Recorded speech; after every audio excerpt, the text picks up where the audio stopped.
नमस्कार। पुस्तक मना स्थिति बदले तो परिस्थिति बदले भाग 2। लेखक पंडित श्री राम शर्मा आचार्य।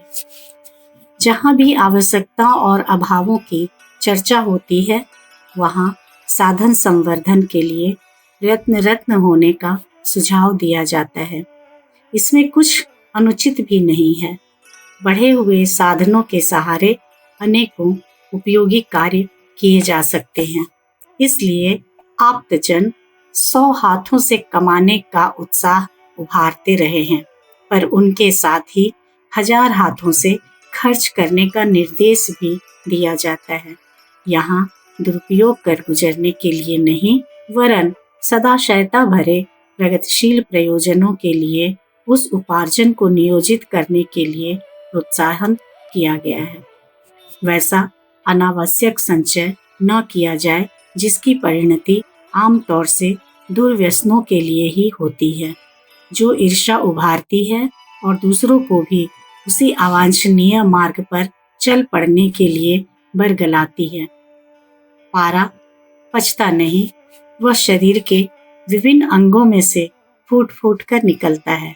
इसी प्रकार अनावश्यक और बिना परिश्रम का कमाया हुआ अथवा निष्ठुरता की मानसिकता से विलासिता जैसे दुष्प्रयोजनों में उड़ाया गया धन हर हालत में अनर्थ ही उत्पन्न करेगा। इसके दुष्परिणाम ही सामने आएंगे।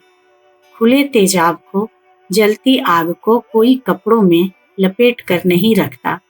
इसी प्रकार उत्पादन में लगी हुई पूंजी के अतिरिक्त निजी खर्च के लिए, मौज मजे में उड़ाने के लिए कुछ संचय जमा नहीं किया जाना चाहिए, अन्यथा उससे मात्र गलत परंपराएं ही जन्म लेंगी।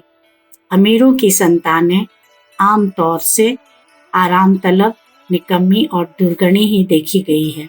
जो कुछ परिश्रम पूर्वक ईमानदारी से नहीं कमाया गया है, उसे उपयोगी प्रयोजन में लगाने से रोककर अनियंत्रित संकीर्ण स्वार्थपरता के लिए जमा कर रखा गया है।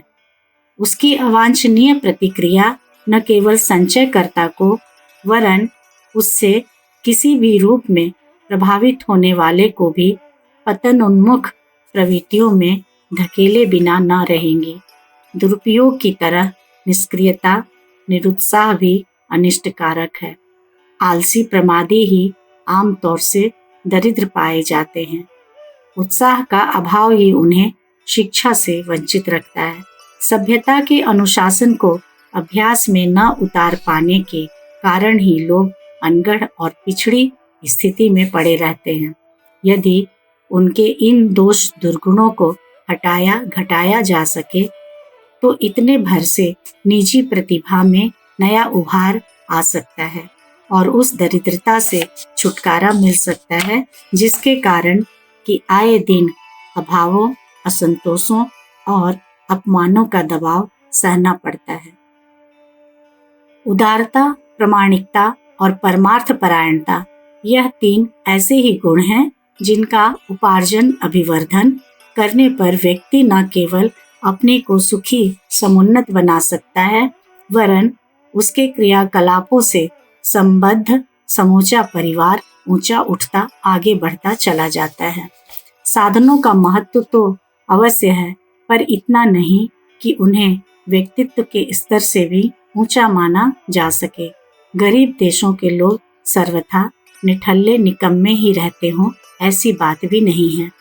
इन्हें बहुत कुछ पाने की इच्छा, उत्सुकता न रहती हो, सो बात भी नहीं है। शरीर संरचना भी उनकी एक जैसी ही होती है। कई तो उनमें से शिक्षित और समर्थ भी रहते हैं। इतने पर भी गई गुजरी परिस्थितियां उनका पीछा नहीं छोड़ती। अभावों, कष्टों, विद्रोहों और संकटों का माहौल कहीं न कहीं से आ ही धमकता है। व्यक्तित्व को गरिमा संपन्न बना सकने में अड़ा रहने वाला अवरोध ही प्रधान इसका कारण होता है, जिसके कारण या तो वे अभिष्ट अर्जन उत्पादन कर ही नहीं पाते या फिर से उसे स्वभावगत अस्त व्यस्तता के कारण ऐसे ही गंवा उड़ा देते हैं। इसके ठीक विपरीत यह भी पाया गया है कि साधु सज्जन, सद्गुणी, सेवाभावी लोग नगण्य साधनों से सदा शयता की रीति नीति अपनाए हुए हंसता हंसाता और खिलता खिलखिलाता जीवन जी लेते हैं। उन्हीं परिस्थितियों में न केवल स्वयं को वरन अन्य पिछड़े हुओं को भी ऊंचा उठाने, आगे बढ़ाने में समर्थ होते हैं। संपत्ति से सुविधा साधन भर बढ़ या मिल सकते हैं, किंतु यदि उनका सदुपयोग न बन पड़े तो वह दुधारी तलवार बन जाती है। वह रक्षा भी कर सकती है और अपनी तथा दूसरों की हत्या करने के काम भी आ सकती है। पिछले दिनों भूल यही होती रही कि एकमात्र संपत्ति के ही गुण गाए जाते रहे। यहाँ तक समझा जाता रहा है कि उसके सहारे व्यक्ति की प्रतिभा प्रतिष्ठा भी बढ़ सकती है। यह मान्यता ही आदि से अंत तक भ्रांतियों से भरी हुई है। यदि ऐसा ही रहा होता तो धन संपन्नों के द्वारा लोक मंगल के श्रेष्ठ प्रयास बन पड़े होते और पिछड़ेपन का नाम निशान भी शेष कहीं न रहा होता। संसार में इतनी धन संपदा है कि उसे मिल बांटकर खाने पर सभी लोग सुख शांति से रह सकें और संतोष पूर्वक सर्वतोमुखी प्रगति का पथ प्रशस्त करते रहें। विलास, संचय, अहंकार के प्रदर्शन में उसका उपयोग होने लगे तो समझना चाहिए कि वह निरर्थक ही नहीं वरन उसने अनर्थ विनिर्मित करने के लिए अवांछनीय वातावरण भी बनाकर रख दिया। प्रस्तुत वातावरण में एक ही सबसे बड़ा अनर्थ दिख पड़ता है कि हर कोई अपने उपार्जन वैभव को मात्र अपने लिए ही खर्च करना चाहता है। वह अपनापन भी विलासिता और अहंकारी ठाट बाट प्रदर्शन तक ही सीमित है। यह प्रचलन इसी प्रकार बना रहा तो इसका दुष्परिणाम अब से भी अधिक भयंकर रूप में अगले दिनों दृष्टिगोचर होगा। घर के समर्थ कमाते हैं और उसी कमाई से परिवार के सभी सदस्य गुजारा करते हैं। यह जिम्मेदारी भी है, परंपरा भी और उदारता भी। सह वितरण यही है। पुण्य परमार्थ भी इसी को कहते हैं। मानवीय गरिमा की सराहना इससे कम में करते बन ही नहीं पड़ती। संपत्ति की सार्थकता भी इसी में है कि उसे मिलजुल कर सभी लोग काम में लाएं। गिरों को उठाने और ऊँटों को आगे बढ़ाने में इसी प्रक्रिया को अपनाने से काम चलता है। दान धर्म भी है और अधर्म भी। हथियार से पुण्य भी बन पड़ता है और पाप भी। दानशीलता को यदि भाव संवेदनाओं और विचार परिष्कार में लगाया जाए तो ही समझना चाहिए कि युग धर्म के निर्वाह और उज्जवल भविष्य के निर्माण में उस सदाशयता का सही नियोजन हो सका।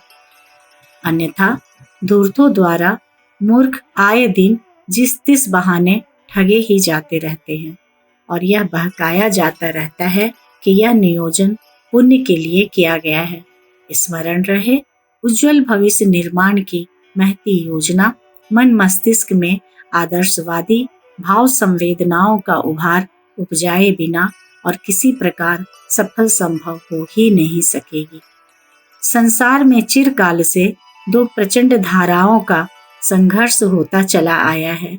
इसमें से एक की मान्यता है कि अपेक्षित साधनों की बहुलता से ही प्रसन्नता और प्रगति संभव है। इसके विपरीत दूसरी विचारधारा यह है कि मनस्थिति ही परिस्थितियों की जन्मदात्री है। उसके आधार पर ही साधनों का आवश्यक उपार्जन और सत्प्रयोजनों के लिए सदुपयोग बन पड़ता है। वह न हो तो इच्छित वस्तु पर्याप्त मात्रा में रहने पर भी अभाव और असंतोष पनपता दिख पड़ता है। एक विचारधारा कहती है कि यदि मन को संभाल लिया जाए तो निर्वाह के आवश्यक साधनों में कभी कभी नहीं पड़ सकती, तो निर्वाह के आवश्यक साधनों में कमी कभी नहीं पड़ सकती।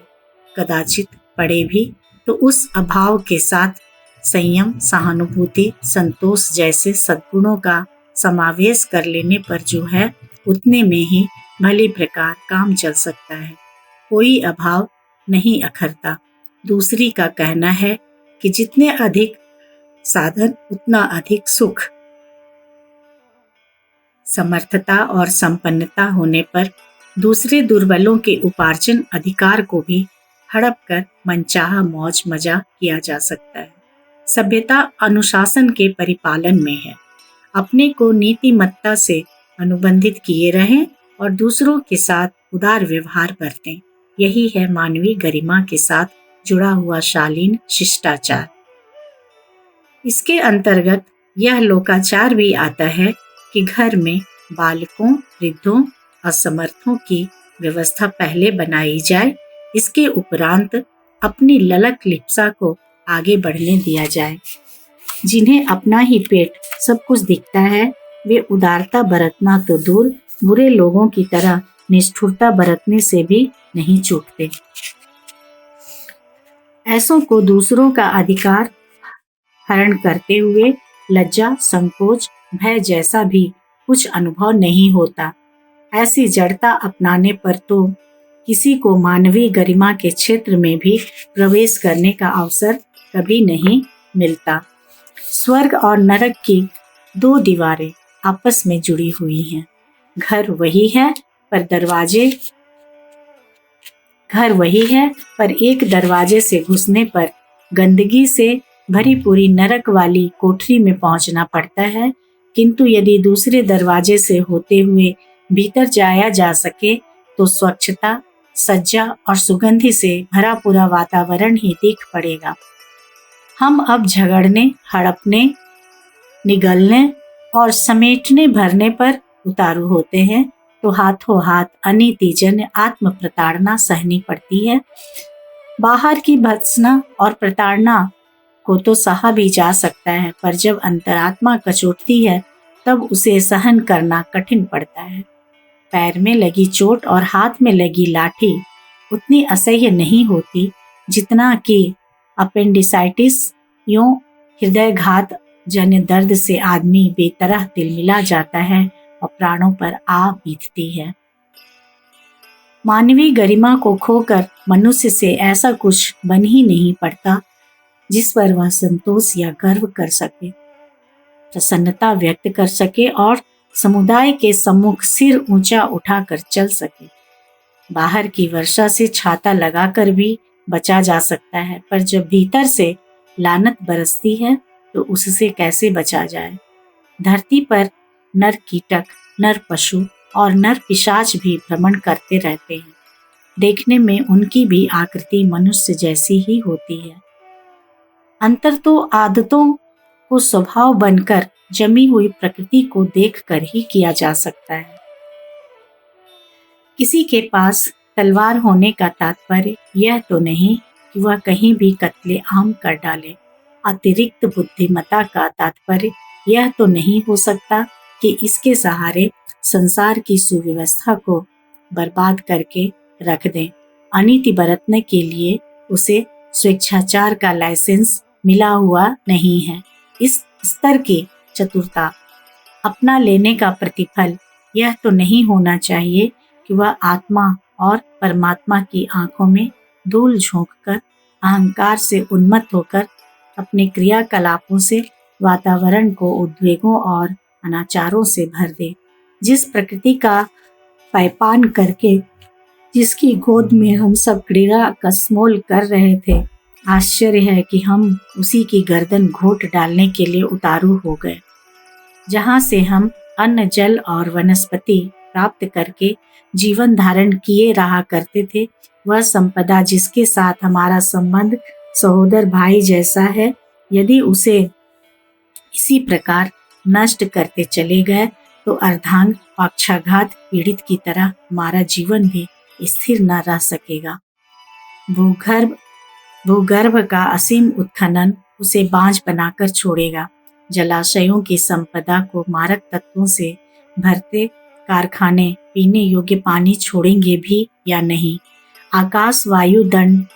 आकाश वायुमंडल जिस प्रकार प्रदूषण से, विकिरण से, कोलाहल से निरंतर भरता चला जा रहा है, उससे पृथ्वी का रक्षा कवच फट रहा है और बढ़ा हुआ तापमान हिम क्षेत्रों को पिघलाकर समुद्र में ऐसी बाढ़ लाने का ताना बाना बुन रहा है जिससे जितना थल भाग अभी भी बचा है उसका अधिकांश भाग उस बाढ़ में समा जाएगा। मनुष्य का मनुष्य के प्रति व्यवहार निराशाजनक स्तर तक नीचे गिर गया है। उसने अपनी सत्ता और महत्ता को किस प्रकार फुलझड़ी की तरह जलाने का कौतुक अपना लिया है। उससे प्रतीत होता है कि इस सुहावनी धरती पर रहते हुए भी हम सब प्रेत पिशाचों की तरह एक दूसरे को काटने, गलाने, जलाने पर उतारू हैं। विश्वास और विश्वासघात दोनों परस्पर हमजोली बनकर चल रहे हैं। असंयम के अतिवाद ने शारीरिक स्वास्थ्य और मानसिक दूरदर्शिता को मटियामेट करके रख दिया है। धन की इतनी बड़ी भूमिका बताई है कि उसे पाने के लिए कोई भी किसी के साथ कितनी ही बढ़ी चढ़ी दुष्टता कर बैठे तो उसे कम ही समझना चाहिए। ऐसे अभ्यस्त अनाचार के बीच कोई शरीर, मस्तिष्क, परिवार, समाज एवं समुन्नत रह सकेगा, इसकी आशा ही छोड़ देनी चाहिए, छूट भी गई है। स्थिति को कैसे बदला जाए, इसके संबंध में तरह तरह के उत्पादनों, उपकरणों, निर्धारणों की बात सोची जाती है। वैज्ञानिक, मनीषी, सत्ताधारी, शक्तिशाली अपने अपने ढंग से यह भी सोचते हैं कि प्रस्तुत अनर्थ को यदि सुसंरचना में बदला जा सके तो इसकी तैयारी के लिए बड़े साधन, बड़े बड़े आधार खड़े किए जाने चाहिए। ऐसी योजनाएं भी आए दिन सुनने को मिलती हैं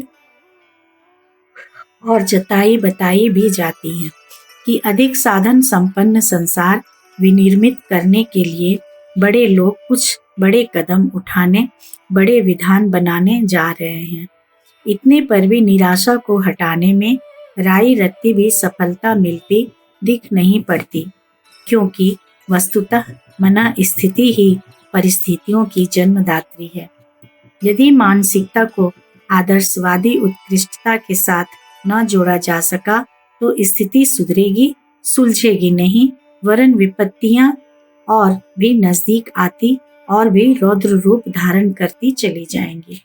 समस्याओं का समाधान भले ही आज हो या आज से 1000 वर्ष बाद, पर उसका समाधान मात्र एक ही उपाय से संभव होगा कि मन स्थिति में संव्याप्त अवांछनीयता को पूरी तरह बुहार फेंका जाए और ऐसा कुछ शक्तिशाली चिंतन उभारा जाए जो प्रस्तुत उल्टे प्रवाह को अपनी प्रचंड शक्ति के सहारे उलटकर सीधा कर सके। धन्यवाद।